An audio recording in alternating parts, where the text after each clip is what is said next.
Hello, and welcome to this recorded session for Extensive Reading Around the World 2022. My session today is a 20-minute video on the topic From Cultural Awareness to Future Readiness. My name is Will Laschet. I am a Senior Academic Consultant and Teacher Trainer for National Geographic Learning. I'm from the UK, but I live in Singapore, and I've been working in English language teaching since 2001. Today, I'll be using examples from China Showcase Library, a series of graded readers that are co-published by National Geographic Learning and our partners, People's Education Press. China Showcase Library is a collection of readers focused on China, which covers high-interest topics in the areas of technology, art and literature, wisdom and beliefs, and folk customs. These 24-page books contain high-interest reading selections, beautiful, authentic photography, and a range of exercises to support learning. One benefit of using this kind of reader, or any learning materials about other countries and other cultures, is that it will raise your level of cultural awareness. And I'm going to talk about why that is important throughout this session. So apart from cultural awareness, my title also mentions future readiness. So what is that? Well, there are lots of ways to define it, but basically it means being ready for whatever happens in your life. And here are some keywords that are linked to future readiness. So lifelong learning, so not staying still, always improving. This is linked to a growth mindset, again, always moving forward. And we need different skills, so life skills and soft skills. And to do this, we need more than just academic knowledge. We need things like social emotional learning, critical thinking, and finally, cultural awareness. So all of these things here fall under the umbrella term of being future ready. So there are many frameworks out there that show us skills our learners need to be successful in the 21st century. And here is one by the World Bank. And it identifies 12 key skills for ministries of education to integrate into curricula to promote future student success. So if I want to link the idea of cultural awareness to future readiness, this is a good place to start. So if we take a look at the skills here in red under employability, we can see skills like cooperation and negotiation. If we look under the purple subject here, this is active citizenship. We can see skills like empathy and respect for diversity. And under the green, which is personal empowerment, we can see communication. So all of these areas that I've just mentioned, I think we can agree will be greatly improved by having better cultural awareness and therefore the ability to communicate effectively with other people in English. So what will happen in the future? Well, lots of things, and we don't know for sure, but we can be very confident that we are more likely to have to interact with people from other countries and other cultures. So this is a trend that's been happening for a long time, and we are pretty sure it will continue. And we'll be doing this in English. And to do this successfully, we need to develop an understanding of other parts of the world, because these people are from other parts of the world. So we can do this by reading about a country's customs, their beliefs, their achievements, and by reading their literature. This will give us a better understanding. So why do we need to increase our understanding of other cultures? Well, cultural misunderstandings can lead to confusion, discrimination, racism, even fear of people from other countries, or what we call xenophobia. And it seems that a lot of people perhaps don't really realize that people from other countries are just normal people. People all over the world are the same. And people everywhere have the same hopes, the same fears, the same ambitions, the same feelings and emotions that you do. They are the same as you, we're all the same, but there are things that are different. So the customs in each country are different to yours. The communication style in other cultures will be different to yours. And the culture in those other countries will also be different to the culture that you grew up in. So my point is really that if we understand the culture of a place, then we can understand the people. And if we understand the people, then we can communicate with them more effectively, and we can get along and we can do business with these other people. When we think about people from other countries, it's tempting and it's easy to point out what is different about them. They look different, or they sound different, they think differently. But if we look at the things that are the same between us, we have the starting point for mutual respect and mutual understanding. So let me show you an example. So here you can see a dish that has different names, and you might have eaten something similar to this before. And this picture is from a reader called Let's Have Hot Pot. And hot pot is a dish that is very important in Chinese culture.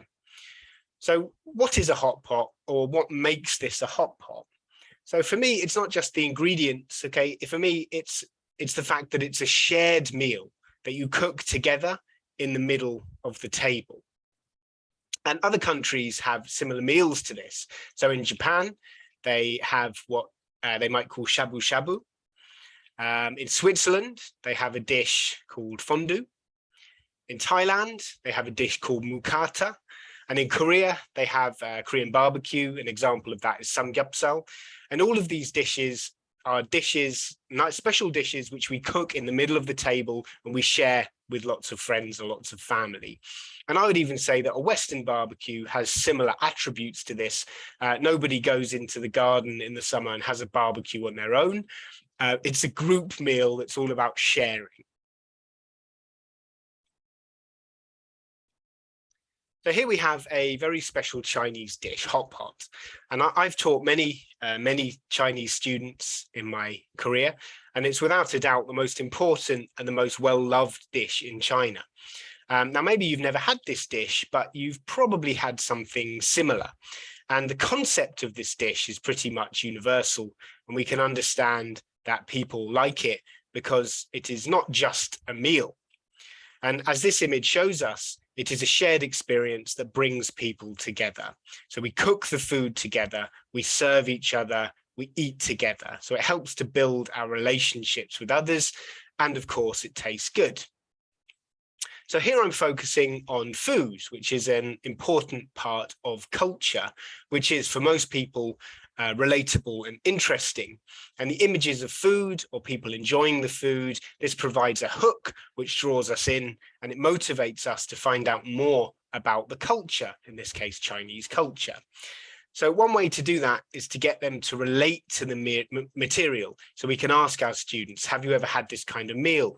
When did you have it? Where did you have it? Who were you with? And there are some other kind of questions which we can actually see in the reader itself, which helps us to do this. We've got here, why do you think this might be popular in China? And of course, we relate this to whether we would enjoy it and what's popular in our culture. Number two, why is hot pot such a good place to share and build friendship? So I've already mentioned these reasons. It's about sharing, it's about serving other people, it's about community. And question number three, would you like to eat a hot pot? If so, what kind of hot pot would you like? And we can make this more relatable. We could ask, which meal in your culture is similar to this meal? So the theme here of food is interesting, it's universal, it's relatable. And in the context of my webinar today, we are encouraging connections between our lives and the lives of other people in another culture.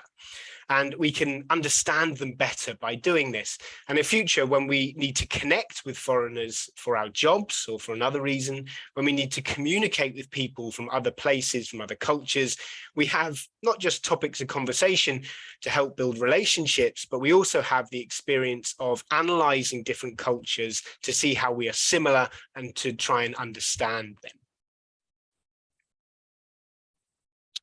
So next, we're going to talk a little bit about beliefs. And here we can see a beautiful baby panda. baby panda could really be an international symbol for cuteness. And you may recognize this other symbol here as well. This is the logo of the Worldwide Fund for Nature. They've been around since the 1960s, and they picked the panda as their logo. Let's have a go at some of these inference questions and practice our critical thinking skills. So the first question is, why do you think the panda was made the symbol of the WWF? So we could get our students to think about, well, this is an internationally recognized and loved animal. It's an animal that symbolizes protection of animals in the natural environment. Your students might tell you something like, well, it's in black and white, so it's easy to print. There are lots of reasons why they might have chosen it, but perhaps most importantly, it is cute and it's relatable. So again, it's using something that we can all relate to around the world. Second question, what is a possible reason why the animal was endangered? So here we're raising the topic of nature conservation. And this is linking in to what I'm talking about beliefs, what people believe to be important, our values. And these are things which I believe that all cultures around the world will share. I'm going to talk a bit more about that now. So here we can see a young woman and she's feeling happy. And she's feeling happy because she's holding a beautiful panda cub. And she works in a panda center in China, and she works to breed pandas so that they don't become extinct. So now we can think about our countries, okay, the country that you are from. So we can think about, are there any animals that are endangered in your country? Are there any conservation centers there? Should we make an effort to preserve these animals, and why? And of course, most of us will say, yes, we should try and preserve these animals so future generations can enjoy them. Now I'll ask another question, which is, can we assume that people around the world feel the same as us? They feel like that. They feel that we should conserve these animals. And of course, we can say, well, not everyone feels like that, but probably most people who are aware of the problems and who see the animals themselves, most reasonable, rational people would agree that we should protect them. So people who are aware of the issues are usually care, no matter where they are from.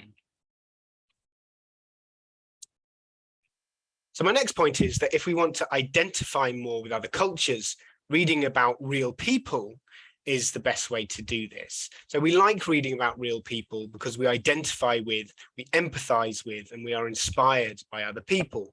So real people mean real stories that students can go on the internet and search for them, and they can learn more about them. So this image is from the China Showcase Library Reader called Pandas, China's Ambassadors. And it also features National Geographic photographer Amy Vitale, and she is working with pandas at the Wolong Nature Reserve in Sichuan. And here she is dressed as a panda, okay, to make the pandas think she was one of them so that she could photograph them. And we can easily search for Amy Vitale or for the Wolong Nature Reserve online, and we can be inspired by the incredible work that they are doing. And they're both Googleable. So it's not just real people, okay, that we can search for. We can also search for real animals. So this reader is not just about generic pandas, which you'll see in a lot of other books, talking about black and white and eating bamboo. This is about real life, famous pandas that connect us to their real life stories. So this panda this panda here was actually born in Adventure World in Wakayama in Japan in August 2018. And in Japan, they had a national contest with over 120,000 entries to choose a name for this new baby girl. And they finally chose the name you see here, Saihin. And you can also find similar stories from all over the world. So when zoos get a new panda or a new animal, endangered animal, people really flock to see them. So just as the WWF have done, we can look at the panda as a symbol of people's interest in animal conservation worldwide. And no matter what we think of other cultures in their treatment of animals globally, I think we can say that we value the preservation of endangered species like the panda. And I also have some good news for you regarding the panda from this reader, that in 2016, pandas were actually taken off the endangered list. So we can see that massive progress has been made in the last 50 years since the World Wildlife Fund chose the panda as their symbol. And the panda now is really a symbol of hope for all animal species worldwide, that the numbers can increase just as they have for the panda. And it also illustrates that we all have shared beliefs and shared values, no matter where we are from. In terms of being, future ready, we can say that a global mindset and based on global beliefs will help our students to succeed in the future. So finally, I'm going to talk about literature, and you might recognize this character as the Monkey King from Journey to the West. And it might not be immediately obvious how literature, and in this case, ancient literature, can help our students be future ready. But there is, of course, the argument that to understand the future, you have to understand the past. But I think there's much more to it than that. So first, let's have a look at the story of the Monkey King. So the title of this reader is Monkey King, a Chinese Superhero. And the reader itself integrates historical facts with legend. So it starts by introducing real people. So this is Xuanzang, a Buddhist monk born in the year 602. It also has real places. These are the Yulin caves in northwestern China, and some of these are over 1,300 years old. And it also has real things. So this is a painting from inside the caves, and it is of the monk Xuanzang, and he is standing beside a white horse and a monkey who is wearing clothes. And this is, of course, the Monkey King. And this monk, Xuanzang, he spent 19 years traveling on his mission to translate the Buddhist scriptures from their home in India into Chinese and to bring them back to China. And his story became legend, and amazing adventures with traveling companions were later added, which in turn became the Journey to the West. The story is set in the 7th century, but we think the first full version was published in 1592. And here the reader is giving the background context to the novel, which is important to understand to get the most out of it, as well as then later telling the story within the novel itself. So you probably know some of the story of the Monkey King, so I'm not going to focus on that. Instead, I want to show how the China Showcase Library readers use targeted questions to guide learning and critical thinking for deeper analysis. So here is a good example of a targeted question at the end of the reader, which is asking students to summarize why the novel has been so popular for so long. And of course, this is popular all around the world, not just in China. There are so many adaptations, so many films, so many TV series have been made over the years. So it really, it's internationally popular. And this question, is focusing our attention on the key elements of the novel. So why is it popular? So the first reason it's popular we can find here is because it is focusing on the human element. So readers of this novel from all over the world, they recognize human characteristics in the non-human characters in the Journey to the West, such as the Monkey King. We identify with the Monkey King, even though it was written centuries ago. And I don't mean that we identify with his superhuman feats, I mean that we identify with his human development. So 2 more reasons for its success. Number 2, it's more than just a story. It has a psychological and philosophical depth in its approach to the human condition. So we learn something about real life through the literature. And that has always been true. The great fiction can teach us just as much as factual texts. We talk a lot about how the world is changing fast, and it is, but in literature like this, we can see how some things remain the same. The human condition remains the same and is the same the world over. This is the cultural awareness that we're talking about. And thirdly, we can see that the main reason people love this novel is because of the main character, Sun Wukong, the Monkey King. They relate to him. They relate to his flaws, they relate to his development and improvement over time. So he is, in a sense, a realistic, authentic character, despite the fact that his feats are superhuman. And the connections that we make with this character, the empathy that we can share with a mythical character, is good for our students' social and emotional learning skills. And to return to my earlier theme, we are looking past the differences to find the similarities. So I think these are great discussion points, which the average reader would miss without the task here to elicit them. And they reinforce that all cultures share these similar interests and these similar values. They help develop our students' worldview and knowledge base. And they also require analysis of the text and critical thinking skills, which help learners become future ready. So that's the end of, I hope you found today's content interesting, and I hope I've given you something to think about, in that education needs to be holistic, and our learners will use English as a tool in their lives. It's a communication tool. And if you are learning English as a communication tool, we know with 100% certainty that you are communicating with people from a different cultural background to your own. So being culturally aware and understanding what makes us similar or different is a useful future-ready skill. So that's basically the end of my presentation. And I just want to remind you that the content we've been looking at today is from the China Showcase Library. This is a new and exciting collaboration between National Geographic Learning and our partners, People's Education Press. Please follow us on Facebook, WeChat, or LinkedIn to join our global community of thousands of teachers and to find out about our upcoming professional development events from National Geographic Learning. Feel free to contact me personally at william.laschet@cengage.com if there's anything you'd like to discuss. Thank you and goodbye.